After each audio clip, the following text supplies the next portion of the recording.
Hello dear students, कैसे हैं आप सब। आशा करते अच्छे होंगे एंड आप लोगों की स्टडी भी अच्छे तरीके से चल रही होगी। और आज बेटा हम इस सेशंस में बात करेंगे सरल रेखा में गति। सरल रेखा में गति का ये लेक्चर नंबर 2 है। क्लास 11 फिजिक्स का चैप्टर नंबर 3 है बेटा, सरल रेखा में गति, मोशन इन स्ट्रेट लाइन। और इसका ये लेक्चर 2 है। और लेक्चर 2 में बेटा हम डिस्कस करेंगे दूरी, विस्थापन, चाल और वेग। दूरी, विस्थापन, चाल और वेग जितने भी बेसिक कॉन्सेप्ट है वो सारे डिस्कस करेंगे और कोशिश करेंगे इसके एट द एंड कुछ न्यूमेरिकल्स भी हो जाए। तो हमारा फिजिक्स का वीडियोस जिसमें जितने भी आप वीडियोस देखेंगे बेटा, मैं आपको बता दूं उन सब में बेटा क्या होगा, टॉपिक, उसके बाद न्यूमेरिकल्स, टॉपिक्स देन न्यूमेरिकल्स, ताकि बच्चों को न्यूमेरिकल्स करने में कोई प्रॉब्लम्स ना आए। ठीक है। और एक दूसरा अपडेट है बेटा, अगर आप मैथ के स्टूडेंट हैं और आपको क्लास 11 मैथ्स पढ़ना है, क्लास 11 का मैथ भी आपको पढ़ना है और मैथ के वीडियोस भी अगर आपको चाहिए बेटा, तो उसका लिंक डिस्क्रिप्शन में मैंने दे रखा है। मैथ जो है बेटा, मेरे एक न्यू चैनल है एडुमी करके, न्यू चैनल है एडुमी। एडुमी पे बेटा शाम के 7 बजे 7 PM पर मैं अपलोड करता हूँ क्लास 11 के मैथ्स। क्लास 11 मैथ्स में जो है बेटा वो एडुमी यूट्यूब चैनल पे 7 बजे अपलोड करता हूँ। तो जिन बच्चों को मैथ्स भी पढ़ना है, मैथ के वीडियोस भी जिनको चाहिए बेटा, प्लेलिस्ट का लिंक डिस्क्रिप्शन में आप जाओ, जाके जो है एडुमी यूट्यूब चैनल को विजिट करो, उसको सब्सक्राइब करो एंड वीडियोस पसंद आए तो वीडियोस को लाइक भी ज़रूर कर देना और चैनल को शेयर भी करना अपने दोस्तों के साथ। ठीक है ना, ताकि वो भी जो है चैनल के साथ जुड़ सके और अच्छे अच्छे कंटेंट जो है उनको भी मिल सके। ठीक है। तो फिजिक्स कॉन्फिडेंस पॉइंट पे, मैथ एडुमी यूट्यूब चैनल पे 2 चैनल्स हैं, दोनों चैनल्स पे रेगुलर कंटेंट्स आ रहे बेटा। अब से आपको रेगुलर कंटेंट्स मिलेंगे, यस बिल्कुल। तो इसलिए आप लोगों से रिक्वेस्ट है, आप जाओ, जाके जो है सारे वीडियोस को देखो और एंजॉय करो और कुछ सीखते रहो। चलिए सीखते हैं बेसिक के साथ दूरी व विस्थापन, दूरी तथा विस्थापन। ठीक है, दूरी तथा विस्थापन। ठीक है, ये कल लास्ट लेक्चर्स में हम लोगों ने डिस्कस किया था, एक भी में गति, द्विवी में गति, त्रिवी में गति। तो आज हम बात करते हैं बेटा दूरी की बात करते हैं, दूरी है ना। हम बात करते हैं बेटा दूरी, इंग्लिश में इसको बोलते हैं डिस्टेंस। क्या बोलते हैं? डिस्टेंस। डिस्टेंस इज व्हाट, दूरी क्या है बेटा, दूरी क्या है ना, डिस्टेंस क्या है। तो दूरी की अगर हम बात करें तो आप क्या कहोगे, दूरी क्या सर? दूरी तो वही है जो यहाँ से वहाँ तक जाते हैं तो हम कहते हैं इतना दूरी चल दिया हमने। हम दिल्ली से लखनऊ चले जाते हैं, हमने कहा 270 किलोमीटर चल दिए हम, ऐसे तो कहते हैं। तो दूरी का मतलब क्या है, एक्चुअल मीन क्या है? ठीक है, तो इसका एक्चुअल मीन समझते हैं बेटा।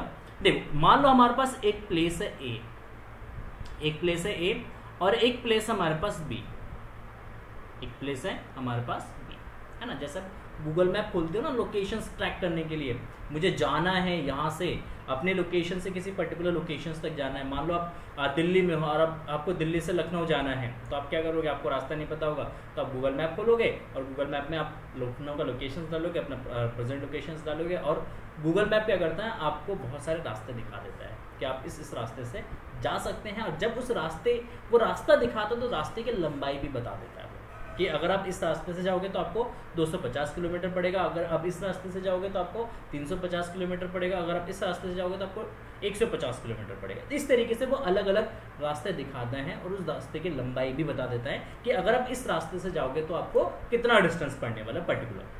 तो लेट्स से अगर आपके पास ए से बी तक जाना है तो आपके पास अलग अलग रास्ते हैं। आपने मानो इस रास्ते का यूज़ किया और इस रास्ते का यूज़ करके आप ए पे जा सकते हो, एक रास्ता आपका ये हो गया। आपके पास एक दूसरा रास्ता है, आप दूसरे रास्ते का भी प्रयोग करके आप जा सकते हो भाई। दूसरा रास्ता आपका ये है, ये आपका दूसरा रास्ता, आप इस दूसरे रास्ते का प्रयोग करके भी आप जा सकते हो। और आपके पास एक तीसरा रास्ता भी है भाई, एक आपके पास तीसरा रास्ता भी है, ये घूम घाम के फिर देन आप पहुंचोगे इस तरीके से, यहाँ पे आपने इस रास्ते का भी उपयोग किया। तो हमारे पास 3 रास्ते हैं, 3 अलग अलग रास्ते हैं ए से बी तक जाने में। ए से बी तक जाने में कितने रास्ते भाई? 3 रास्ते हैं। ये है फर्स्ट, ये सेकंड और ये थर्ड। तो क्या अगर आप इन तीनों रास्ते से अगर ए से बी पर जाएंगे तो क्या आपको समान दूरी चलना पड़ेगा? बिल्कुल भी नहीं, दूरियां क्या होंगी? अलग अलग। तो दूरी का मतलब क्या है? दूरी का मतलब है कि आपने अगर इस ए बिंदु से बी बिंदु तक जाने के लिए आपने अगर रास्ता फर्स्ट यूज किया पाथ, फर्स्ट का अगर आपने यूज किया है तो इस पाथ की जो लंबाई है, इस रास्ते की जो लंबाई है, ये लंबाई जो है इस रास्ते की दूरी हो जाएगी, मतलब बिंदु ए से बी तक की दूरी हो जाएगी। मान लो ये कितना है 20 किलोमीटर। तो ए से बी तक अगर एक रास्ते से जाते हैं तो आपको कितना किलोमीटर चलना पड़ेगा भाई? 20 किलोमीटर। मैंने कहा नहीं, मुझे फर्स्ट रास्ते से नहीं जाना क्योंकि ये थोड़ा सा उबाड़ मतलब खराब है रास्ता, गड्ढे हैं, पत्थर पड़े हैं, मुझे नहीं जाना। मैंने कहा चलो ठीक है मत जाओ भाई, हमारे पास दूसरा रास्ता भी है ए से बी तक जाने के लिए। हमने कहा दूसरे रास्ते से चले जाओ, लेकिन दूसरे रास्ते से जाओगे तो दूसरे रास्ते की लंबाई थोड़ी सी ज़्यादा है, तो यहाँ पे आपको 25 किलोमीटर चलना पड़ेगा। आपने कहा ठीक है चल दूंगा, रास्ता सही है तो कोई दिक्कत नहीं है, 25 किलोमीटर चल दूंगा, ठीक है। फिर आपने कहा अगर आपने कहा फिर नहीं, अब मुझे थर्ड रास्ते से जाना है, तो थर्ड रास्ते की लंबाई क्या है भाई? दूरी लंबाई ज़्यादा है, ज़्यादा लेंथी है ये, तो यहाँ से अगर आप जाओगे तो आपको 25 किलोमीटर पड़ेगा। तो ये 35 किलोमीटर, तो 35 किलोमीटर क्या है? 35 किलोमीटर इस रास्ते की लंबाई है, इस रास्ते की लंबाई है। 25 किलोमीटर क्या है? 25 किलोमीटर इस रास्ते की लंबाई है। तो दूरी का मतलब क्या होता है कि आप एक बिंदु से दूसरे बिंदु तक जाने के लिए या एक स्थान से दूसरे स्थान तक जाने के लिए आपने जिस रास्ते का प्रयोग किया है उस रास्ते की कुल लंबाई को हम क्या बोलते हैं? दूरी बोलते हैं। रास्ता कहो या पथ कहो, ठीक है। तो एक बिंदु से दूसरे बिंदु तक जाने के लिए हम जिस पथ का प्रयोग करते हैं उस पथ की कुल लंबाई को हम क्या बोलते हैं बेटा? दूरी बोलते हैं। क्या बोलते हैं बेटा? दूरी बोलते हैं, ठीक है ना। तो दूरी के हम डेफिनेशंस लिखेंगे, ठीक है ना। किसी वस्तु द्वारा बाइक यूज करते हैं, किसी वस्तु द्वारा एक स्थान से दूसरे स्थान तक जाने के लिए जिस पथ का उपयोग करते हैं, जिस पथ का उपयोग करते हैं उस पथ की कुल लंबाई को दूरी कहते हैं। क्या कहते हैं बेटा? उस पथ की कुल लंबाई को हम बोलेंगे दूरी, ठीक है। तो हम मतलब किसी वस्तु द्वारा एक स्थान से दूसरे स्थान तक जाने के लिए जिस पथ का वो उपयोग करते हैं उस पथ की कुल लंबाई को हम क्या बोलते हैं बेटा? दूरी बोलते हैं, ठीक है। तो दूरी क्या है? बेसिकली पथ की लंबाई।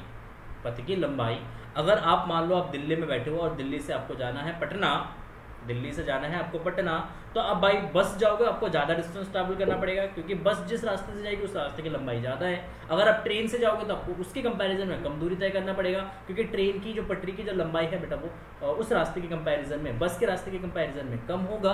और जब आप फ्लाइट से जाएंगे, उड़ते हुए जाएंगे, तो उड़ते हुए जब आप जाएंगे तो वो सीधे जाता है वो पटना दिल्ली से, तो वहाँ पर दूरी आपको कम तय करना पड़ेगा, ठीक है। तो इसीलिए दूरी क्या है? पथ की कुल लंबाई। जब हम अलग अलग पथों का प्रयोग करेंगे, अलग अलग रास्तों का प्रयोग करेंगे, तो हमें अलग अलग दूरियां तय करनी पड़ेगी उन दोनों बिंदुओं के बीच की, ठीक है। क्लियर है? ओके, बहुत बढ़िया भाई। अच्छा, अब बात करते हैं यहाँ पे दूरी के मात्रक की। मात्रक किसमें है भाई? इसका मात्रक देखो, मात्रक क्या होता है बेटा? मात्रक होता है SI मात्रक मीटर है। इसका SI मात्रक क्या है भाई? मीटर है। मीटर के अलावा आप किलोमीटर भी यूज करते हैं, आप जो है सेंटीमीटर भी यूज़ करते हैं, आप मिलीमीटर भी यूज़ करते हैं, ठीक है ना। जो डिस्टेंस है, कितना डिस्टेंस है उसके अकॉर्डिंग डिपेंड करता है। डिस्टेंस बहुत ज़्यादा है तो आप किलोमीटर में मेजर करते हैं, डिस्टेंस कम होता है तो आप मीटर में मेजर करते हैं, डिस्टेंस और कम होता है तो आप सेंटीमीटर में मेजर करते हैं, और कम होता है तो आप मिलीमीटर में मेजर करते हैं, ठीक है। तो बट SI मात्रक क्या है? इसका मीटर है। SI मात्रक हमारा क्या है? इसका मीटर है। देखो, दूरी जो है एक अदिश राशि है, यह एक अदिश राशि है, यह एक अदिश राशि है, अदिश राशि है। ये क्या है बेटा? एक वेक्टर स्केलर क्वांटिटी, अदिश राशि है। दूरी को रिप्रेजेंट करने के लिए बेटा हमें दिशा बतानी नहीं पड़ती। वो दो तरीके की राशियाँ होती है, एक अदिश राशि होती है, एक सदिश राशि होती है। अदिश राशि में वो राशियाँ होती है जिनको डिफाइन करने के लिए केवल हमें परिमाण की आवश्यकता होती है, हमें दिशा बताने की जरूरत नहीं होती है। लेकिन फिजिक्स में कुछ ऐसी भौतिक राशियाँ भी होती है जिनको रिप्रेजेंट करने के लिए हमें दिशा की भी जरूरत पड़ती है, आपको दिशा भी बताना पड़ता है। जैसे बल आपको लगाना है 10 न्यूटन का, तो आपको बताना पड़ेगा कि 10 न्यूटन का बल कहाँ लगाना पड़ेगा, किस दिशा में लगाना पड़ेगा, तो वहाँ पे दिशा भी हम मेंशन करते हैं। तो जिस फिजिकल क्वांटिटी में दिशा की जरूरत होती है उसको हम वेक्टर कहते हैं, मतलब सदिश राशि कहते हैं। जिसमें दिशा की जरूरत नहीं पड़ती उसको हम अदिश राशि कहते हैं। इस चैप्टर के बाद चैप्टर 4 में हम वेक्टर और स्केलर ही पढ़ेंगे, सदिश और अदिश के बारे में डिटेल से हम पढ़ेंगे। बट अभी आप इतना समझ लो, दूरी जो है वो हमारा क्या है बेटा, एक अदिश राशि है। दूरी कैसी राशि है भाई, अदिश राशि है। ओके, अच्छा अदिश राशि है तो इसका मान जो है बेटा वो पॉजिटिव और 0 होगा। इसका मान देखो 0 तथा धनात्मक पॉजिटिव हो सकता है। क्या हो सकता है बेटा, या इसका मान पॉजिटिव हो सकता है या 0 हो सकता है, नेगेटिव नहीं हो सकता है, नेगेटिव नहीं होगा, नेगेटिव नहीं होगा। चलो अब आते हैं विस्थापन की, विस्थापन की बारी है भाई। अब विस्थापन का मतलब क्या है, विस्थापन का मतलब क्या है, इसको इंग्लिश में बोलते हैं डिस्प्लेसमेंट। क्या बोलते हैं बेटा इसको, इंग्लिश में बोलते हैं डिस्प्लेसमेंट, विस्थापन, है ना। विस्थापन का मतलब क्या है, विस्थापन मैंने कहा देखो ए बिंदु से हम बी बिंदु पे जाएंगे, अलग अलग रास्ते से जा सकते हैं, बट अलग अलग रास्तों की लंबाई क्या है भाई, अलग अलग है, मतलब आपको अलग अलग दूरी तय करना पड़ेगा। बट अगर हम इन दोनों को अगर एक सीधी रेखा से जोड़ दे, इन दोनों को क्या कर दे बेटा, एक सीधी रेखा से अगर हम जोड़ दे, तो इस पथ की, ये जो सीधा पथ होगा, एक स्ट्रेट लाइन पथ होगा, ये मान लो ये हमारा एक पथ है, तो इसकी लंबाई सबसे कम होगी, इसकी लंबाई कम, मतलब ए से बी तक जाने के लिए अगर आप एक सीधे रास्ते का प्रयोग करेंगे, सीधा चल के जाएंगे, तो आपको कम दूरी तय करना पड़ेगा। तो यहाँ पे जब एक स्ट्रेट, एक सरल रेखा के द्वारा हम एक पाथ बनाएंगे ए से बी तक जाने के लिए, तो इस पथ की लंबाई क्या होंगी, कम होंगी, और इस कम लंबाई को ही हम क्या बोलते हैं बेटा, विस्थापन कहते हैं। इस कम दूरी को हम क्या करते हैं, विस्थापन कहते हैं। तो दो बिंदुओं के मध्य जो अल्पतम दूरी होती है, जो मिनिमम डिस्टेंस होता है, उस मिनिमम डिस्टेंस को ही हम क्या बोलते हैं, विस्थापन बोलते हैं बेटा। सिंपल, दो बिंदु हैं, दो बिंदु के बीच की जो सबसे मिनिमम डिस्टेंस होगा, सबसे मिनिमम डिस्टेंस तभी निकल पाओगे जब इन दोनों को क्या करोगे आप, एक सरल रेखा द्वारा मिला दोगे, इन दोनों के बीच में क्या करोगे, एक लाइन खींच दोगे, तो उस लाइन की जो टोटल लेंथ है बेटा वो सबसे कम होगी। ठीक है, तो विस्थापन क्या होता है, विस्थापन, ठीक है, विस्थापन इसका होता है सिंपली, विस्थापन दो बिंदुओं के बीच, दो बिंदुओं के बीच की न्यूनतम दूरी को, न्यूनतम दूरी को विस्थापन कहते हैं, विस्थापन कहते हैं। दो बिंदुओं के बीच की जो न्यूनतम दूरी है, वो कम से कम जो दूरी है बेटा, उस दूरी को ही हम क्या बोलेंगे, विस्थापन बोलेंगे। तो दो बिंदुओं के बीच की न्यूनतम दूरी को हम विस्थापन कहते हैं। क्या कहते हैं बेटा, विस्थापन कहते हैं। दो बिंदुओं के बीच की न्यूनतम दूरी को विस्थापन कहते हैं। ठीक है, क्लियर है। मात्रक क्या होगा भाई, या आप विस्थापन बराबर लिख सकते हैं, विस्थापन बराबर आप लिख सकते हैं दूरी, न्यूनतम दूरी प्लस इसके साथ क्या कर दो भाई, दिशा इंक्लूड कर दो। दूरी इस दिशा में, आप पर्टिकुलर दिशा बता दो कि मुझे इस दिशा में जाना है, इस दिशा में जितनी दूरी होगी वो दूरी उसका विस्थापन हो जाएगा। मुझे इस दिशा में जाना है, इस दिशा में जितनी दूरी होगी, सीधी रेखा में, सीधी रेखा में इस दिशा में जितनी दूरी होगी वो विस्थापन हो जाएगा। तो किसी एक पर्टिकुलर दिशा में, किसी एक निश्चित दिशा में अगर कोई वस्तु चलती है, अपनी दिशा नहीं बदलती है, तो उस निश्चित दिशा में उसने जितना दूरी तय किया है वो दूरी उसका विस्थापन कहलाता है। तो इसलिए हम लिखते हैं विस्थापन बराबर दूरी प्लस दिशा। दूरी क्या बताता है, उसके मैग्नीट्यूड को, दिशा किस दिशा में वस्तु विस्थापित हो रहा है वो बता देता है। ठीक है, क्लियर है, चलो बहुत बढ़िया। तो यहां पे हम लिखेंगे विस्थापन का मात्रक क्या होगा बेटा, इसका मात्रक, ऐसा ही मात्रक आपका मीटर होता है, ऐसा ही मात्रक क्या होगा, मीटर होता है बेटा। विस्थापन को किस में मेजर करेंगे, हम मीटर में मेजर करते हैं, तो ऐसा ही मात्रक हमारा मीटर हो जाएगा। ठीक है, बहुत बढ़िया, सुंदर, लाजवाब, बेहतरीन। देखो यह एक सदिश राशि है, यह एक सदिश राशि है। कैसी राशि है बेटा, सदिश राशि है, क्योंकि यहां पे मैंने क्या इंक्लूड किया भाई, दिशा को इंक्लूड कर दिया। मैंने कहा दिशा होनी चाहिए इसके पास, तो मैंने बताया जिस राशियों के पास दिशा होती है उसको हम क्या बोलते हैं, सदिश राशि बोलते हैं। क्या बोलते हैं बेटा, सदिश राशि। तो यह एक सदिश राशि है। कैसी राशि है भाई, एक सदिश राशि है। ठीक है, बहुत बढ़िया, यह एक सदिश राशि है। इसका मान देखो, इसका मान क्या होता है बेटा, इसका मान होता है 0, पॉजिटिव और नेगेटिव हो सकता है, मतलब विस्थापन जो है बेटा आपका 0 भी हो सकता है, आपका पॉजिटिव भी हो सकता है, आपका नेगेटिव भी हो सकता है, पॉजिटिव भी हो सकता है और नेगेटिव भी हो सकता है। ठीक है, ओके। या आप यहाँ पे इसका डेफिनेशन को और थोड़ा सा चेंज कर सकते हो। दो बिंदुओं के बीच की न्यूनतम दूरी को विस्थापन कहते हैं। दो बिंदु कौन से हैं? प्रारंभिक और अंतिम बिंदु। तो आप यहाँ पे इसके डेफिनेशंस को और क्लियरिटी के साथ लिखना बेटा। आप ऐसे लिख सकते हो, ऊपर मैं इसका दूसरा डेफिनेशन लिख दूँ क्लियरिटी के साथ, उसमें और ज्यादा क्लियरिटी होगा। ठीक है, इसका एक दूसरा डेफिनेशन लिख देता हूं। किसी वस्तु के प्रारंभिक तथा अंतिम बिंदुओं के बीच की न्यूनतम दूरी को विस्थापन कहते हैं। अब ये वाला डेफिनेशंस भी लिख सकते हैं, और ये वाला डेफिनेशन लिखेंगे तो एग्जैक्ट डेफिनेशंस होगा और इसमें क्लियरिटी होगी कि वस्तु के प्रारंभिक और अंतिम बिंदुओं के बीच की जो न्यूनतम दूरी है, प्रारंभिक और अंतिम, जहां पे उसने मोशन खत्म किया, यहां पे था, यहां से चल के वो यहां पे चला गया, तो ये इसका प्रारंभिक बिंदु हो जाएगा, ये इसका अंतिम बिंदु हो जाएगा कि यहां पे जाके वो रुक गया है। ठीक है, तो प्रारंभिक और अंतिम बिंदुओं के बीच की न्यूनतम दूरी को हम क्या बोलेंगे भाई? विस्थापन बोलेंगे। बहुत बढ़िया, सुंदर, लाजवाब, बेहतरीन। चलो देखो, अब यहाँ पे सर आपने कहा विस्थापन नेगेटिव हो सकता है। नेगेटिव कैसे हो सकता है? आपने बोला कि सर नेगेटिव होगा, नेगेटिव कैसे होगा? मैंने कहा दिशा भी है ना इसके अंदर। इसके अंदर क्या है भाई? दिशा है कि नहीं है?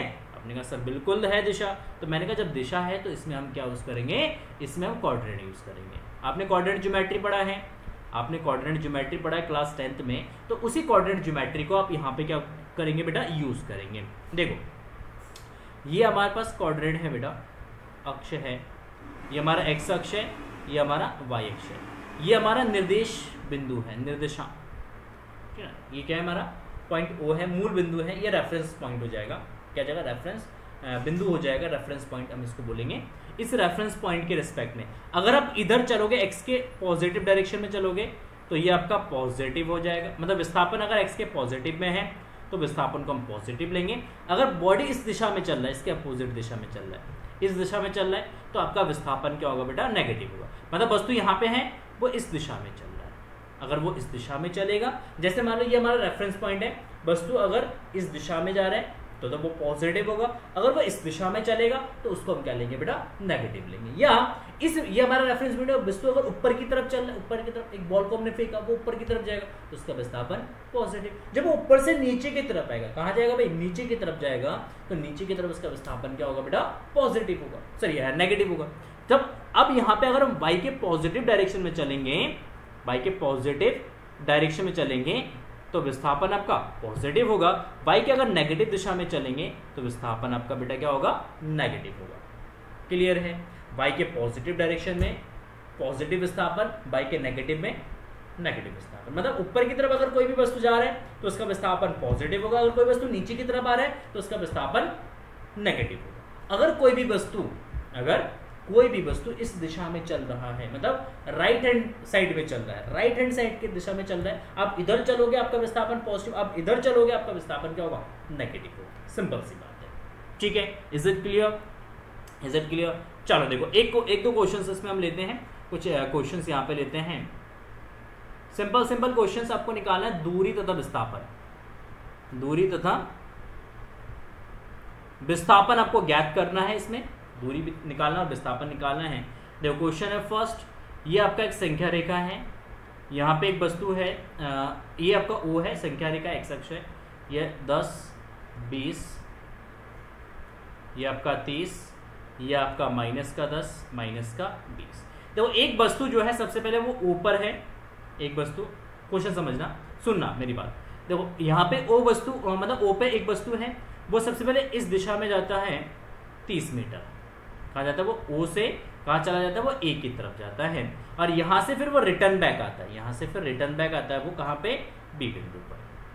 कहाँ पर आता है वो, यहाँ से मतलब ओ ए पे जाके रुका, रुकने के बाद फिर वापिस वो आगे कहाँ पर, बी पर। तो आपको बताने वस्तु ने कितना दूरी तय किया और उसका विस्थापन कितना है, दूरी और विस्थापन आपको बता रहा है। तो दूरी कितना तय किया इसने, देखो दूरी सबसे पहले यहां से इधर गया वो 30 मीटर, फिर 30 से फिर 0 पे आया, फिर उसने 30 मीटर चला, और यहां से फिर वो चला 20 मीटर प्लस का 20 मीटर, ये हो जाएगा। देखो सबसे पहले चलो वो ए से 0 से ए पे गया, कितना चला 30, ए से फिर वो ओ पे आया, कितना वापिस आया 30 आया, तो 30 प्लस 30, फिर ओ से फिर वो बी पे गया, यहां से यहां पे गया, कितना गया एक्स्ट्रा 20 और गया, तो 20 और हो जाएगा। तो ऐड करोगे तो 60 और 20 कितना जाएगा आपका 80। तो 80 मीटर उसने दूरी तय किया, 80 मीटर वो चला है। अच्छा अगर इसका विस्थापन की बात करें, विस्थापन कितना होगा भाई, ओहो तो विस्थापन क्या होगा, तो मैंने कहा विस्थापन प्रारंभिक अंतिम बिंदु के बीच की दूरी, बस सिंपल। प्रारंभिक बिंदु कहाँ है इसका, प्रारंभिक बिंदु कहाँ है भाई, प्रारंभिक बिंदु उसका ऊपर है, यहां पर था, और अंतिम बिंदु कहां पर है, यहां पर है। तो इन दोनों के बीच की जो दूरी है बेटा, इस दूरी को हम क्या बोलेंगे, विस्थापन। कितना दूरी है भाई इनके बीच के, -20, तो उसका विस्थापन हो जाएगा -20 मीटर, क्योंकि वो राइट हैंड साइड में विस्थापित हुआ, सॉरी लेफ्ट हैंड साइड में विस्थापित हुआ है, तो इसमें विस्थापन कितना जाएगा -20 मीटर हो जाएगा।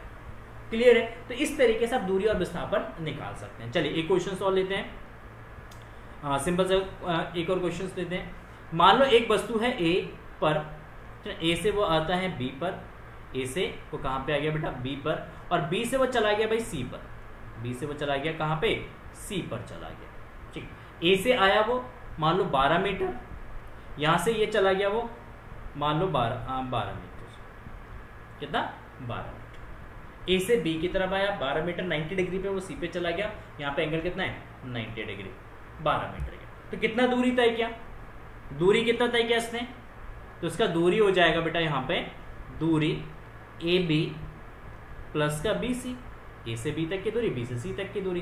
तो ये जब 12 + 12 कितना आएगा बेटा 24 मीटर आ जाएगा।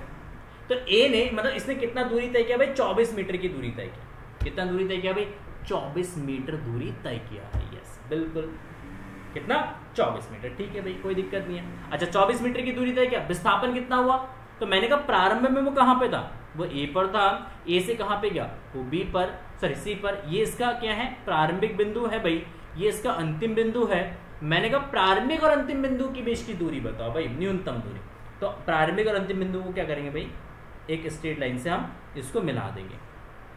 प्रारंभिक और अंतिम बिंदु को क्या करेंगे भाई, एक स्ट्रेट लाइन से इसको क्या कर देंगे भाई, मिला देंगे, ठीक है। इसको मिला देंगे तो देखो यहाँ पे आ जाएगा आपका, अरे ऐसे नहीं है, मैं थोड़ा सा टेक्निक यूज कर रहा था लाइन बनाने के लिए, बट नहीं होगा। देखो तो इसके बीच की जो दूरी एक लाइन से अगर इसको मीट कर दोगे, अरे यार लाइन बन ही नहीं रहा है, सॉरी फॉर दैट, थोड़ा सा दिक्कत कर जाता है ये, ऐसे बनाओ, ये हो जाएगा सरल रेखा, ठीक है ना। तो ये आपकी विस्थापन हो जाएगा, एसी जो है बेटा वो क्या जाएगा आपका विस्थापन हो जाएगा। तो यहाँ पे आपका विस्थापन हो जाएगा बेटा, विस्थापन कितना हो जाएगा, तो विस्थापन हो जाएगा आपका AC, और AC आप निकालोगे पाइथागोरस थ्योरम से, तो AC बराबर हो जाएगा रूट ऑफ AB का स्क्वायर प्लस BC का स्क्वायर। कर्ण का स्क्वायर बराबर क्या होता है, लंब का स्क्वायर प्लस आधार का स्क्वायर, आपने क्लास 10th में भी पढ़ा है। तो कर्ण बराबर क्या हो जाएगा, रूट ऑफ आधार का स्क्वायर प्लस लंब का स्क्वायर। तो ये आपका जब 12 का स्क्वायर प्लस 12 का स्क्वायर, ठीक है। जब आप इसमें से 12 का स्क्वायर कॉमन लोगे तो 1 + 1 बचेगा बेटा, और 12 का स्क्वायर रूट 12 हो जाएगा, ठीक है। और आपका 1 + 1 कितना है 2 हो जाएगा, तो 12 रूट मीटर हो जाएगा, ठीक है। तो विस्थापन कितना जाएगा बेटा इसका, 12 रूट 2 मीटर का विस्थापन होगा। तो विस्थापन निकालने के लिए सिंपल आपको टेक्निक क्या यूज करना है, आपको सिंपल सा टेक्निक यूज करना है कि प्रारंभिक बिंदु और अंतिम बिंदु को एक सरल रेखा से मिला दो और उस सरल रेखा की लंबाई नाप लो। जो सरल रेखा होगा उस सरल रेखा की लंबाई को क्या कर दो बेटा, नाप लो, वो उसका आपका विस्थापन हो जाएगा। दोबारा से रिपीट करूंगा, विस्थापन निकालने के लिए आपको प्रारंभिक बिंदु और अंतिम बिंदु को क्या करना है, एक लाइन से मिला देना है, जो लाइन की लंबाई होगी वही आपका विस्थापन हो जाएगा, ठीक है ना। यस गॉट इट, ठीक है बहुत बढ़िया। देखो क्वेश्चन नंबर 3 ले लो। मान लो एक वस्तु वृत्ताकार पथ पर गति कर रहे हैं, किसमें, वृत्ताकार पथ पे गति कर रहा है भाई, इस तरीके से और ये अपना आधा सर्कल कंप्लीट करता है बेटा। इस तरीके से ये गति कर रहा है और ये अपना आधा सर्कल क्या कर रहा है बेटा, कंप्लीट किया। और इसकी जो त्रिज्या है मान लो ये कितना है, ये 14 मीटर है। तो बताओ वस्तु ने कितना दूरी तय किया, वस्तु ने कितना दूरी तय किया। वो ए बिंदु पर था और ए से आ गया वो कहाँ पर बेटा, बिंदु बी पर। उसने अपनी आधी दूरी, सॉरी आधा जो सर्कल है वो तय किया है। वो एक वृत्ताकार पथ पे गति कर रहा था और गति करते हुए अपना आधा सर्कल वो कंप्लीट करके वो यहाँ पे आ गया। अब इस केस में वस्तु ने कितना दूरी तय किया है और उसका विस्थापन कितना है। तो इस केस में अगर इसका दूरी निकालोगे तो सिंपल सी बात है, ये जो वृत्ताकार पथ है इसकी लंबाई, तो वृत्ताकार पथ की लंबाई अर्धवृत्त है, अर्धवृत्त की लंबाई क्या होता है भाई, 2πr/2 मतलब उसकी परिधि, ठीक है ना। तो यहाँ पे दूरी हो जाएगा बेटा 2πr, पूरे सर्कल की परिधि होता है, आधा कर दोगे तो 2 से इसको डिवाइड कर दोगे तो कितना आएगा πr, r आपका दरेगा 14, पाई का वैल्यू रख देना 22/7 गुणा 14, इससे काट देना 2 तो बराबर कितना 44 मीटर। मतलब उस वस्तु ने कितना दूरी तय किया भाई, 44 मीटर दूरी तय किया है, ठीक है। अच्छा अब विस्थापन कितना हो जाएगा इसका,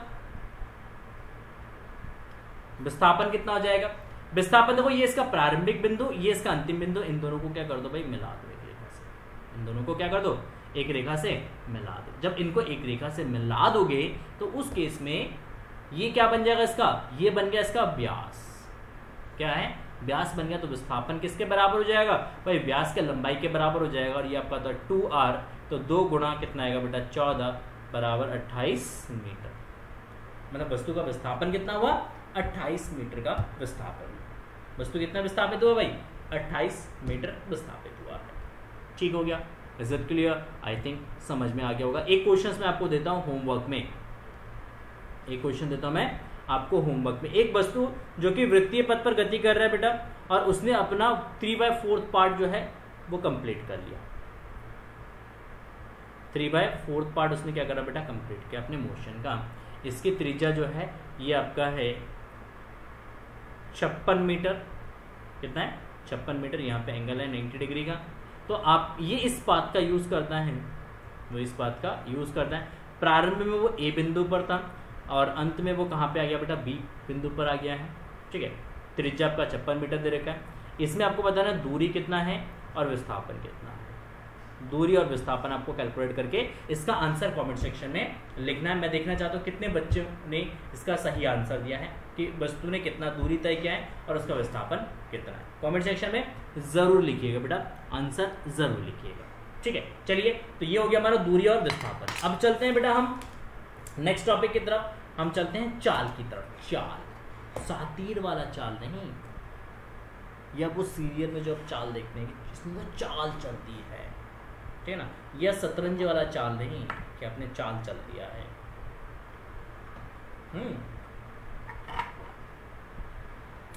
तो कौन सी चाल भाई, तो सर कौन सी चाल की बात कर रहे हो? मैं बात कर रहा हूं स्पीड की भाई, स्पीड, चाल की बात कर रहा हूं। चाल को बोला जाता है भाई स्पीड। आपकी स्पीड क्या है, आप किस स्पीड से पढ़ाई कर सकते हो, या किस स्पीड से आप लिख सकते हो, किस स्पीड से आप चल सकते हो, किस स्पीड से आप गाड़ी चला सकते हो, किस स्पीड से आप कार चला सकते हो, ट्रेन की स्पीड कितनी होती है, हवाई जहाज की स्पीड कितनी होती है, आप कितनी स्पीड से साइकिल चला सकते हो। तो उस स्पीड की हम यहाँ पे बात कर रहे हैं। स्पीड मतलब चाल की बात कर रहे हैं। चाल क्या है भाई, चाल क्या है ना। तो चाल क्या है भाई, तो चाल की अगर बात करेंगे तो चाल का मतलब क्या, चाल का मतलब सिंपल सी बात समझो। यहाँ पे मान लो एक बिंदु है ए और से बी, एक बिंदु है ए, दूसरा बिंदु है बी, और इनके बीच की दूरी है बेटा मान लो 10 मीटर, 10 मीटर। एक राम है भाई, एक है राम, उसने इस दूरी को तय किया 1 सेकंड में, उसने इस दूरी को तय किया भाई 1 सेकंड में। तो बताओ उसकी स्पीड कितनी होगी भाई, तो आप कहोगे सर उसकी स्पीड है 10 मीटर पर सेकंड। मैंने कहा एक दूसरा पर्सन है गोविंद, दूसरा पर्सन है भाई गोविंद, और इसने इस दूरी को तय किया भाई 5 सेकंड में। किसने, 5 सेकंड में। तो बताओ कौन फास्ट चला भाई, राम फास्ट चला या गोविंद की स्पीड ज्यादा है, फास्ट कौन गया? तो आप कहोगे सर राम की स्पीड फास्ट है। क्योंकि राम की स्पीड कितनी है 10 मीटर पर सेकेंड और गोविंद की जो स्पीड है वो कितना है भाई, वो 2 मीटर पर सेकेंड। ये तो बहुत ही स्लो है, ये बहुत ही स्लो है कि नहीं है। तो आपने स्पीड कैसे निकाला, आपने ये बोला, आपने ये देखो ये 2 मीटर पर सेकेंड, 2 मीटर पर सेकेंड का मतलब क्या हो गया, 2 मीटर पर सेकेंड का मतलब हो गया कि 1 सेकेंड में उसने कितना दूरी तय किया भाई, 2 मीटर। आपने कहा उसकी स्पीड 10 मीटर पर सेकेंड है, तो इसका मतलब क्या हुआ, इसका मतलब है कि उसने 1 सेकेंड में 10 मीटर दूरी तय किया है। आपने कहा कि राम ने 1 सेकेंड में 10 मीटर चला है और जो गोविंद है वो 1 मीटर में 2 मीटर, सॉरी 1 सेकेंड में वो 2 मीटर चला है। तो इसका मतलब चाल का मतलब क्या हुआ, चाल का मतलब है एकांक समय, मतलब 1 सेकेंड, 1 सेकेंड में चली गई दूरी, 1 सेकेंड में चली गई दूरी को हम चाल बोलते हैं। सिंपल सी बात है। आपने कहा भाई देखो एक ट्रक है, उसकी स्पीड है 60 किलोमीटर पर घंटा, तो इसका मतलब वो 1 घंटे में कितना चलता है भाई, 60 किलोमीटर चलता है। तो 1 घंटा मतलब एकांक हो गया। तो 1 घंटे में चली गई दूरी आपका 60 किलोमीटर, तो 1 घंटे में चली गई दूरी को आपने क्या बोला, वो उसकी चाल है। 1 सेकंड में चली गई दूरी को आपने क्या बोला कि वो उसका चाल है। हमने कहा एक गाड़ी है, उसकी एक कार है, उसकी स्पीड है 50 किलोमीटर, सॉरी एक कार है उसकी मान लो उसकी स्पीड है 1 किलोमीटर पर मिनट या 2 किलोमीटर पर मिनट। तो आपने कहा कि जो कार है ना वो 1 मिनट में 2 किलोमीटर चलती है, 1 मिनट में वो 2 किलोमीटर चलती है, तो 2 किलोमीटर की क्या हो गई, चाल हो गई, उसकी स्पीड हो गई, है कि नहीं है। तो सिंपल सी बात यहां पे आप समझ लो, चाल का मतलब क्या है कि एकांक समय में, एकांक समय का मतलब 1 सेकेंड, 1 मिनट, 1 घंटा, इसको हम क्या बोलते हैं, एकांक बोलते हैं। एक जिसका परिमाण होता है उसको हम बोलते हैं एकांक। तो 1 सेकेंड में चली गई दूरी या 1 मिनट में चली गई दूरी या 1 घंटे में चली गई दूरी को हम क्या बोलते हैं बेटा, चाल बोलते हैं। इसलिए 1 सेकेंड, 1 मिनट और 1 घंटा ना बोल के हम उसकी जगह क्या यूज करते हैं कि एकांक समय में चली गई दूरी को हम चाल कहते हैं। क्लियर है। तो हम यहां पे इसके डेफिनेशंस लिखेंगे चाल की। भाई देखो चाल की डेफिनेशंस लिखेंगे, चाल स्पीड के डेफिनेशंस क्या लिखेंगे भाई कि किसी वस्तु द्वारा एकांक समय में चली गई दूरी को, किसी वस्तु द्वारा एकांक समय में चली गई दूरी को चाल कहते हैं। दूरी को क्या बोलते हैं भाई, चाल कहते हैं। हमने कहा कि किसी वस्तु द्वारा एकांक समय में चली गई दूरी को हम चाल कहते हैं भाई। या इसका दूसरा डेफिनेशंस, एक तो ये डेफिनेशंस आप लिख सकते हैं बेटा, सिंपल सा डेफिनेशन है। एक दूसरा डेफिनेशंस मैं यहां पे आपको लिख के देता हूं, दूसरा डेफिनेशंस भी आप लिख सकते हैं। दूरी परिवर्तन की दर को, दूरी परिवर्तन की दर को चाल कहते हैं। क्या कहते हैं, चाल कहते हैं। तो किसी वस्तु के दूरी परिवर्तन की जो दर है, किस दर से आपका दूरी परिवर्तित हो रहा है, तो उस चीज को हम क्या बोलेंगे बेटा, चाल बोलेंगे। ठीक है। तो अगर अब मान लो कोई वस्तु t समय में x दूरी तय करती है, यदि कोई वस्तु t समय में, क्या हुआ, यदि कोई वस्तु t समय में x दूरी तय करती है, तो उस वस्तु की चाल,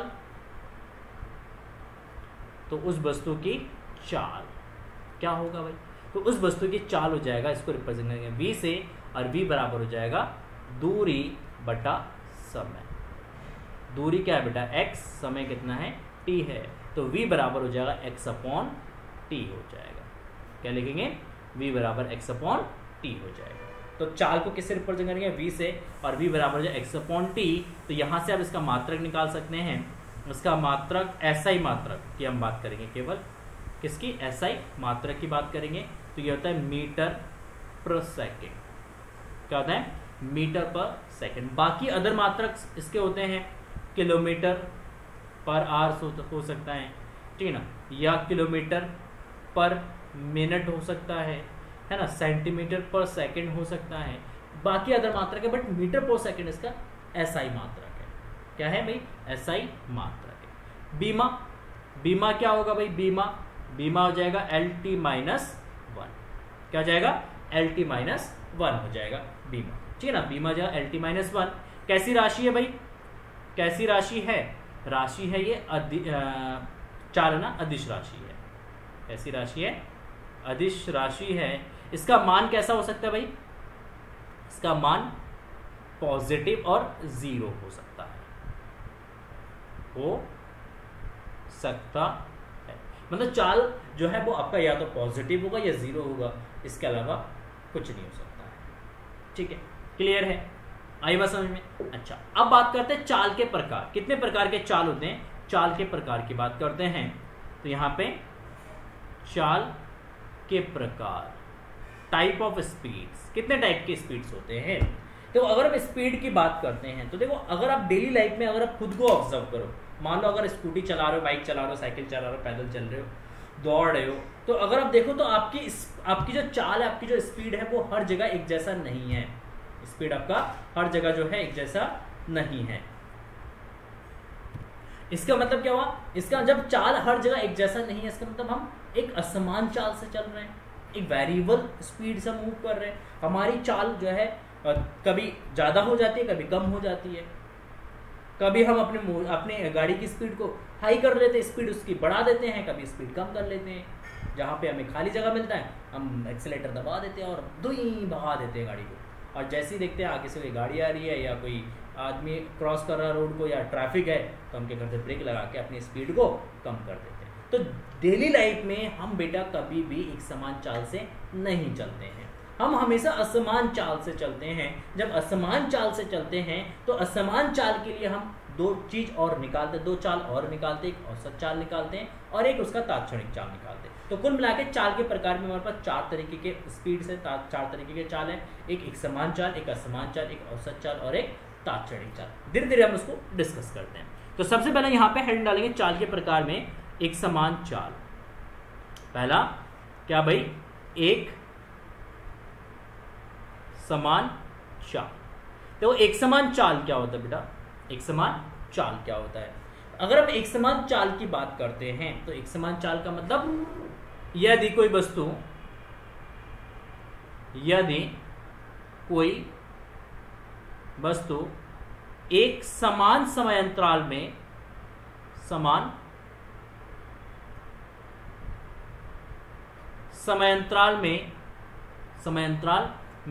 समान दूरी तय कर रहा हो, समान दूरी कर रहा हो तो उस वस्तु की चाल को एक समान चाल कहते हैं। क्या बोलते हैं? एक समान चाल कहते हैं। ठीक है, क्लियर है? तो एक समान चाल, यदि कोई वस्तु एक समान समांतराल में समान दूरी तय कर रहा है, एक समान समांतराल में, मतलब मान लो वो 10 मिनट में या मान लो 1 मिनट में वो 10 मीटर चल रहा है, हर 1 मिनट में वो 10 मीटर चल रहा है। तो हर 1 मिनट में वो 10 मीटर अगर चल रहा है तो समान समांतराल आपका 1 मिनट हो गया, समान दूरी वो 10 मीटर तय कर, तो इसको मतलब उसकी चाल एक समान होगी। एक कांस्टेंट स्पीड से चल रहा है, ना तो उसकी स्पीड बढ़ रही है ना स्पीड उसकी घट रही है। आप 60 की स्पीड से मान लो स्कूटी चला रहे हो, आपकी स्पीड 60 किलोमीटर पर घंटा ही है। 60 से ना तो 1 पॉइंट ऊपर जा रहा है 1 पॉइंट नीचे, 60 से अगर आप चल रहे हो तो वो चाल आपकी क्या होगी बेटा? एक समान चाल होगी। अच्छा भाई, बहुत बढ़िया। असमान चाल नेक्स्ट होगा, सेकंड पॉइंट, असमान चाल। सेकंड आपका क्या है भाई? असमान चाल। असमान चाल, असमान चाल, ठीक है। इसको वेरिएबल स्पीड भी हम बोलते हैं इंग्लिश में, वेरिएबल स्पीड। असमान चाल का मतलब अगर कोई वस्तु समान समयांतराल में वो भिन्न भिन्न दूरियां तय करती है।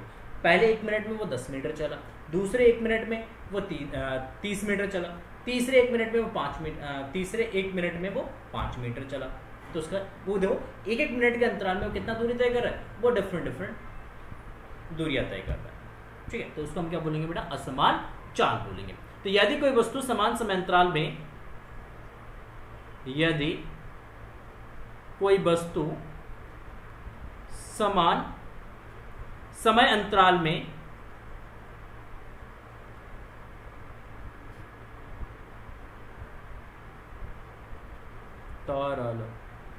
समय अंतराल में असमान दूरी तय करता है, ठीक है। यदि कोई वस्तु समान समय अंतराल में असमान दूरी तय करता है तो उसकी चाल को क्या बोलते हैं? तो उसकी चाल असमान चाल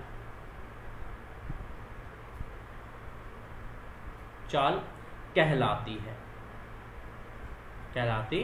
नोट कर लेना यहाँ पे, अगर आप नोट करें तो कहना उसकी चाल असमान चाल कहलाती है। अलग अलग समय पे वो अलग अलग दूरी चल, जैसे आप एक्सेलेरेटर दबा देते हो, आप स्कूटी चला रहे हो या बाइक चला रहे हो, कार चला रहे हो, कुछ भी चला रहे हो, आपने एक्सेलेरेटर दबा दिया, जैसे एक्सेलेरेटर दबाओगे तो देखो आपका कांटा जो है वो धीरे धीरे धीरे क्या होता है, बढ़ता जाता है 60 से 70 से 80 से 80 से 90 90 से 20 20 से 90 90 से 100 सॉरी 20 90 से 100 100 से 110 110 से 120 110 120 डिग्री सॉरी डिग्री क्या, ठीक है। तो आप 60 से 70 70 से 80 80 से 90 90 से 100 100 से 110 120 की स्पीड से आप चल रहे होते हो जब आप एक्सेलेरेटर को क्या करते हो, दबाते हो। जब आप ब्रेक ले रहे होते हो, ब्रेक अप्लाई कर रखा होता है, तो जब ब्रेक अप्लाई करते हो तो चाल क्या होता है, फिर 120 से 110 110 से 90 90 से 80 80 से 70 से 60 और धीरे धीरे क्या होता है वो कम हो जाता है। तो यहाँ पे जो चालें हैं बेटा वो क्या है, वो असमान चाल है, उसको क्या बोलेंगे, असमान चाल बोलेंगे,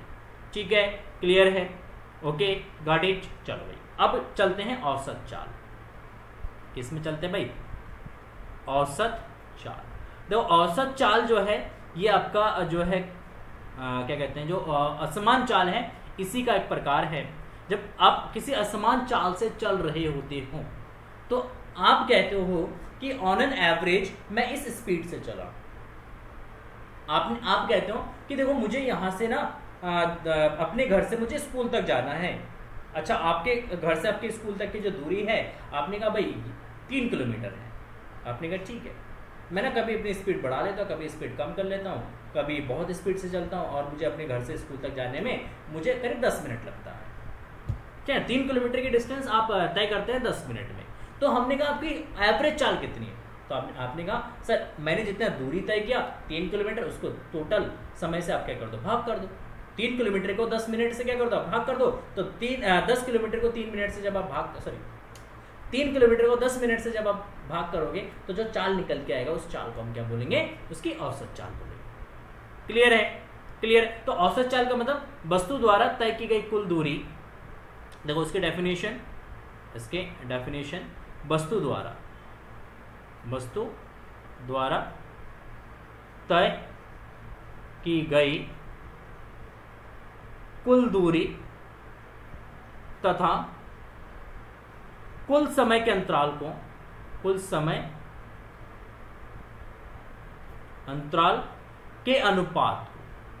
के अनुपात को औसत चाल कहते हैं, ठीक है। तो किसी वस्तु द्वारा तय की गई कुल दूरी तथा कुल समय अंतराल के अनुपात को हम क्या बोलते हैं बेटा, औसत चाल कहते हैं। उसको क्या बोलते हैं, औसत चाल कहते हैं, ठीक है। तो औसत चाल बराबर क्या हो जाएगा बेटा, औसत चाल क्या होगा भाई, औसत चाल हो जाएगा कुल दूरी बटे कुल समय या कुल समय अंतराल, कुल दूरी बटा कुल समय अंतराल। कुल दूरी को जब कुल समय से क्या करोगे आप, डिवाइड कर दोगे तो यहां से निकल के आएगा औसत चाल। तो औसत चाल बराबर कुल दूरी बटा कुल समय, ओ हो गए, बहुत बढ़िया, कुल दूरी बटा कुल समय। तो कुल दूरी को आप डेल्टा एक्स से रिप्रेजेंट कर सकते हैं। यहाँ पे वी एवरेज, ये भी ए बी जो है एवरेज, औसत का मतलब होता है एवरेज, उसको ए बी से रिप्रेजेंट करते हैं। तो वी ए बी कुल दूरी कितना है बेटा, कुल दूरी आपका है डेल्टा एक्स और कुल समय है आपका डेल्टा टी। तो एवरेज जो स्पीड है बेटा वी ए बी वो किसके बराबर हो जाएगा, वो delta X upon delta T के बराबर हो जाएगा। क्या जाएगा, delta X upon delta T के बराबर हो जाएगा, ठीक है, ओके, क्लियर है। तो औसत चाल बराबर कुल दूरी बटा कुल समय आपने कुल कितना दूरी तय किया है और उस दूरी को तय करने में आपको कितना समय लगा है। जब कुल दूरी को कुल समय से भाग करते हो तो आपका एक औसत चाल निकल के आ जाता है। और औसत चाल कब पढ़ते हैं? जब कोई वस्तु एक असमान चाल से चल रहा होता है। अच्छा भाई, बहुत बढ़िया। अब एक टर्म्स यहाँ पे इंट्रोड्यूस करेंगे और तात्क्षणिक चाल। क्या पढ़ते हैं बेटा? तात्क्षणिक चाल हम पढ़ेंगे यहाँ पे। तो तात्क्षणिक चाल क्या होता है? इसको इंस्टेंटेनियस वेलोसिटी भी बोलते हैं। क्या बोलते हैं? Instantaneous velocity. थोड़ा सा इसके कॉन्सेप्ट को समझना, थोड़ा सा इजी में मैं इसको समझाने की कोशिश करूंगा। जैसे आप चल रहे हो, मान लो आप इस दिशा में जा रहे हो, आप इस दिशा में जा रहे हो एक असमान वेग से, असमान गति से, असमान चाल से,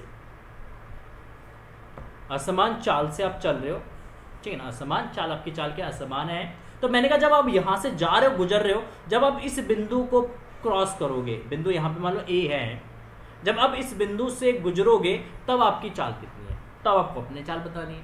तब आप कहोगे जब इस बिंदु पे जब चाल आप निकाल रहे हैं तो उस चाल को हम बोलेंगे तात्क्षणिक चाल। या हमने कहा कि आप गति कर रहे हो, आप चल रहे हो, तो मैंने कहा अभी आपने यहां से गति स्टार्ट किया, आप यहां से आपने गति स्टार्ट किया, तो मैंने कहा 10 सेकेंड जब होगा, जब आप यहां से चलना स्टार्ट करोगे तो 10 सेकेंड बाद आपकी चाल क्या होगी, 10 सेकेंड बाद आपकी चाल क्या होगी, ठीक है? तो उसको हम बोलते हैं तात्क्षणिक चाल। तो किसी, जब कोई वस्तु क्या होता है एक असमान चाल से चल रहा होता है, तो उस वस्तु के किसी बिंदु या किसी क्षण जब आप उसकी चाल निकालते हैं तो उस चाल को हम बोलते हैं तात्क्षणिक चाल बोलते हैं। क्या बोलते हैं? तात्क्षणिक चाल बोलते हैं। मैंने कहा देखो, तुम गाड़ी से जा रहे थे, तुम अपनी स्पीड बढ़ा रहे थे और अचानक से कोई गाड़ी से, अचानक से कोई ट्रक आ गया और जैसे ही वो ट्रक आपके सामने से गुजरा, आपने ब्रेक लगाया। जैसे ही आपने ब्रेक लगाया, ब्रेक लगाने से पहले आपकी चाल कितनी थी? ब्रेक लगाने से पहले आपकी चाल कितनी थी? उस चाल को हम तात्क्षणिक चाल बोलेंगे। ठीक है, क्लियर है? यस। तो तात्क्षणिक चाल किसी वस्तु, किसी गतिमान वस्तु के किसी क्षण अथवा किसी स्थान पर, किसी क्षण या किसी स्थान पर उसकी चाल को तात्क्षणिक चाल कहते हैं। ठीक है ना? हमने कहा किसी गतिमान वस्तु के किसी क्षण अथवा किसी स्थान पर उसकी चाल को चालक लिख दिया। चाल को क्या बोलते हैं हम? तात्क्षणिक चाल कहते हैं। किसी क्षण या किसी स्थान पर उसकी जो चाल होती है, उसी चाल को हम क्या बोलते हैं? तात्क्षणिक चाल बोलते हैं। हमने कहा देखो हमारे पास औसत चाल है भाई, हमने कहा हमारे पास औसत चाल है। V average is equal to V average is equal to, ठीक है, V average is equal to क्या? Delta X upon delta T. तो मैंने कहा ये जो टाइम इंटरवल है ना, डेल्टा टी जो समय अंतराल है, अगर इस समय अंतराल को बहुत नगण्य कर दे, बहुत छोटा कर दे, यदि आपका डेल्टा टी जो है बेटा ये टेंड्स टू 0 हो, अगर ये 0 को टेंड करे तो उस केस में वस्तु की जो चाल होगी उसको हम बोलेंगे तात्क्षणिक चाल। ठीक है, हो तो जो एवरेज चाल होगी उसी को, एवरेज चाल को हम क्या बोलेंगे बेटा? तात्क्षणिक चाल बोलेंगे। तो हम इसको लिखेंगे तात्क्षणिक चाल v बराबर क्या जाएगा? यहां पे लिखेंगे limit delta T is tends to 0 और ये आपका जाए delta X upon delta T. और delta X upon delta T जब लिमिट टेंड्स टू 0 लगाएंगे बेटा तो इसको हम लिखते हैं dx ओवर dt। क्या? v इज इक्वल टू, फिर हम लिखते हैं dx ओवर dt, और dx ओवर dt हमारा क्या होता है? ये अवकलन होता है दूरी का समय के सापेक्ष। dx ओवर dt क्या है भाई? dx ओवर dt को हम क्या बोलते हैं? दूरी का समय के सापेक्ष अवकलन। ठीक है, समय के सापेक्ष अवकलन। तो एक अवकलन का वीडियो जो हम मैथमेटिकल टूल्स हम बनाएंगे बेटा, भी मैथमेटिकल टूल्स की भी बात करेंगे, क्योंकि फिजिक्स पढ़ने के लिए आपको मैथमेटिकल टूल्स चाहिए जिसमें अवकलन समाकलन के बारे में आपको पता होनी चाहिए। तो एक वीडियो उस पर बनाएंगे बहुत जल्द आपको आने वाला है चैनल पे, जिसमें हम डिफरेंशिएशन, समाकलन और अपकलन की बात करेंगे, या फिजिक्स के अंदर जो जो मैथमेटिकल फॉर्मूलेस की ज़रूरत पड़ेगी, मैथमेटिकल ऑपरेशंस की ज़रूरत पड़ेगी, तो उन चीज़ों के बारे में हम आगे डिस्कस करने वाले हैं। ठीक है, तो बस अभी इतना समझ लो कि limit delta T tends to 0 delta X over delta T को हम क्या बोलते हैं बेटा, हम तात्क्षणिक चाल बोलते हैं। तो v is equal to D X over D T, क्या हो जाएगा, v बराबर D X over D T. D X over D T का मतलब है दूरी का समय के सापेक्ष क्या है बेटा, अवकलन है, और इसी को हम क्या बोलते हैं, इसी को हम बोलते हैं तात्क्षणिक चाल बोलते हैं, इसी को हम क्या बोलते हैं, तात्क्षणिक चाल। ठीक है, तो आज के सेशन में बस इतना ही। नेक्स्ट सेशंस में बेटा हम डिस्कस करेंगे बेग और चाल और बेग से रिलेटेड जो न्यूमेरिकल्स होंगे उन न्यूमेरिकल्स को डिस्कस करेंगे, और उससे पहले हो सके तो एक वीडियो मैं आपका अपलोड कर दूंगा मैथमेटिकल टूल्स पे, ठीक है, ताकि आपको डिफरेंशिएशंस इंटीग्रेशंस के बारे में बेसिक नॉलेज आ जाए, आपको थोड़ा सा डिफरेंशिएशन और इंटीग्रेशंस करना आ जाए। तो बेसिक जो मैथमेटिकल टूल्स होंगे वो अपलोड हो जाएगा, उस वीडियोस को भी देख लीजिएगा, और चैनल पे कंटिन्यूसली बने रहिए बेटा। रेगुलर आप लोगों के लिए सेशंस आ रहे हैं, रेगुलर आप लोगों के लिए वीडियोस लेके आ रहा हूँ, क्लासेस लेके आ रहा हूँ, ठीक है ना। बस डिफरेंस इतना है, कॉन्फिडेंस पॉइंट पे फिजिक्स की क्लासेस आ रही है, एडू में यूट्यूब चैनल पे आपका मैथमेटिक्स का क्लासेस आ रहा है। तो अगर आप मैथमेटिक्स की क्लास देखना चाहते हैं, मैथमेटिक्स की क्लासेस ज्वाइन करना चाहते हैं, ठीक है ना, उसके वीडियोस देखना चाहते हैं, तो आप एडू यूट्यूब चैनल पे चले जाइए, उसका लिंक डिस्क्रिप्शन में मैंने दे रखा है। बाकी आपको फिजिक्स पढ़ना है तो कॉन्फिडेंस पॉइंट यूट्यूब चैनल पर आप बने रहिए, और नोटिफिकेशन दोनों चैनल को सब्सक्राइब करिए, दोनों चैनल को आप जो है विजिट करिए, और दोनों चैनल के नोटिफिकेशन बेल को जरूर दबाइएगा, ताकि आपको लेटेस्ट वीडियो को नोटिफिकेशन मिल सके। मिलते हैं ऐसे इंटरेस्टिंग एंड पावरफुल वीडियो के साथ, तब तक के लिए जय हिंद जय भारत।